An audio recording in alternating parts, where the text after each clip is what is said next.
Esselamu Aleyküm aziz vatandaşlar, Şərq Türkistanlı qarindaşlar. Bugün bizden devlet bayramımız. Bugün ay yıldızlı gök bayrak Şərq Türkistan aslında məğrur cavlanan bir gün. Asaret kişileri paçaklap taşınıp, hörlük, azadlıkın kuyaşı Şərq Türkistan kalıkla nurlu çaşkan, erkinlik, demokratiya bağını açkan gün. Biz pəxrinlikdə təntəni qılışqacıdığan xasiyyətlik bir gün. Bugün yine Berlin tipinin yıkılğanlığının 30 yıllık hatır günü. Yani insaniyetin katılı olan komünist rejiminin məğlub boğanlığının hatır günü. Bugün dünyada, günlüden Germaniyada bu gün təntəni bilen hatırlanatıdır. Berlin demiyordur. Esilgen halklar için yeni bir ümit payda olan bolsun mu? Ama Xitay komünist hakimiyetinin Şərq Türkistan bilen erkin dünya ortasını kopargan temi kündün günge kılınşıp Şərq Türkistan halkı 21. asırda dünya körlük bakmagan facialarga muhtela olmakta. Ecdatlarımız tarihimizde devlet imperialini kuran, şanlık medeniyet ve ilimlerini yaratkan bir milletin nasip oğanlığını yeni bir katın namayan kılıp hesapsız kan ve can bedelige 1933 yılı 12. Noyabr Şərq Türkistan İslam Cumhuriyeti 1944 yılı 12. Noyabr Şərq Türkistan Cumhuriyeti kurup çıkan idi. Vakti karşı her iki cumhuriyetimiz emperyalist güçlerinin kurbanlığa ayrılıp gitti. Uygur halkı müstakillığını yokatkan 1949 yılından bu yan hatirken yaşap bakmadı. Bugün günde milyonlar halkımız cezalarında etnik kırgıncılıkta, medeniyet kırgıncılıkta mahkum hayatını başını geçirgen facialık takdirge mutlaka bulmakta. Han bop yaşaydıgan kız juvallarımız dedekke, bek bop yaşaydıgan erkeklerimiz pulga, gem uzartın yıra külüp oynaydıgan bigubar sevgilerimiz yetim isimlara, ahkımın atanlarımız ninjalara inip gitti. Hatta hayatlarını kaybetmekte.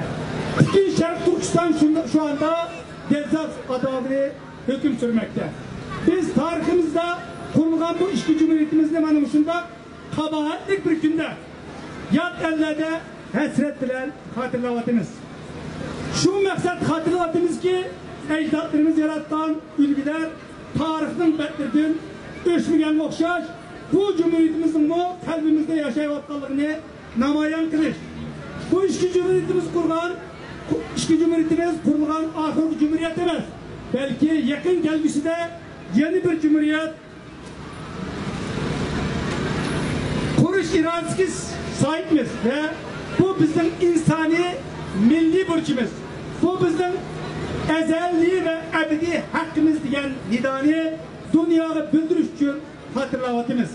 Sevgili kardeşler, vatanımız, vatanlık halkımız müstemlikliğinin korluğunu tarihte misli körülmeyen derecede ekir tatmakta.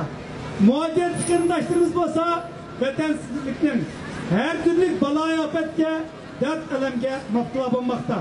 Ve azat vatanı bulmayan bir milletin ne kadar dehşetlik facialarga duçar bulduğunu zaman bizge göstermekte. Eğer bizge azat bir vatan, erkin bir hayat, bahtiyar turmuş gerek olsa ecdatlarımız tarih kurgan okşaş, müstakil bir cumhuriyet kuşumuzdan ve onu ebedi yaşayışımızdan zörürlüğünü hem de her bir Uygur'un hayatı da onun için söylenen bedeldi kıymetli bir neslin bulmaydıqanlığını bildirmekte. Halbuki biz gelecekte azat bir vatan kurumuzdaydıkenmiz. Ta ki bu vatan kuruğucu olan arlıkta tarihimiz kurulgan aşı cumhuriyetlerimizdi. Bu cumhuriyetimizin vücut geliş için kan döküp kurban vergen şehitlerimizdi. Asla unutmasınız. Bütün dünyada devletler kurup medeniyetler yaratkan bir milletin varisi boğallığımızı bildirişimiz. Xitay müstabit hükümranlığının bu milletni tüp yıldızından kurtup taşlaş için en rezil vasıflar bilen elip berbatkan kırgınçılık cinayetlerini taş kılışımız lazım. Bugün biz bu yerge muşluk için yığıldık. Bizler bütün dünya miqyasında kalbidir vatan, millet sevgisi olan barlık Uygurlar 1933-1944 yılı 13. noyabrda kuran iki cumhuriyetini iftihar bilen hatırlamakta. Yine bu cumhuriyetimizden yeni bir müstakil cumhuriyetimizden tızrak vücudu çıkışı olan tileklerini ifade kılışmakta. Xitay müstemlikisiga hatim verilgen dünya milletli katarda hür, insani kıymeti şerif ile yaşaydıgan günlerinin Şarkı Türkistan halkına buldurak nisip oluşuna telpinmekte. Hem de bütün can Şarkı Türkistan halkının takdirine göz tutmakta. Vatan halkımız çaresizlik içinde zar kakşavatkan, közlerinin yaş orada kan yakıvatkan, bütün Şarkı Türkistan zemini tozak kaylangan bu günde halkımız arzu kıvatkan bu hür vatanını aldı bilen her bir Şarkı Türkistanlı kalbini kuruşu, ailemizde kuruşu, hür dünyanı kuruşu ve yartışı muhaciretteki her bir Şarkı Türkistanlıkның zirvesine yüzlerken mukaddes vazife bulmakta.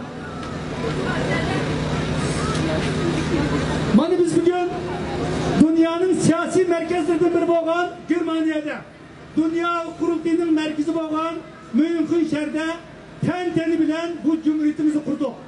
Şarkı Türkistan Cumhuriyeti'nin kurulganlığını sımavınlık şekilde çakaladık. Şarkı Türkistan Cumhuriyeti'nin mevcutluğunu Germaniya'nın dünyaya aşkar aldı yakalap bayrak çıkış münasebet kılıp müstakillikten temin ettik. Bugün biz bu sorunu cem bulup bu Cumhuriyet'in kuruluşu katlaşkan ve katlaşamagan ama yürüyüp bizden boğan Şarkı Türkistan Cumhuriyeti vatandaşlarımızga salam ve hürmetler olsun. Hepimizge mübarek olsun. Yazsın Şarkı Türkistan, yazsın müstakillik, yazsın erkinlik, yazsın hür vatan ve hür millet. Mübarek olsun.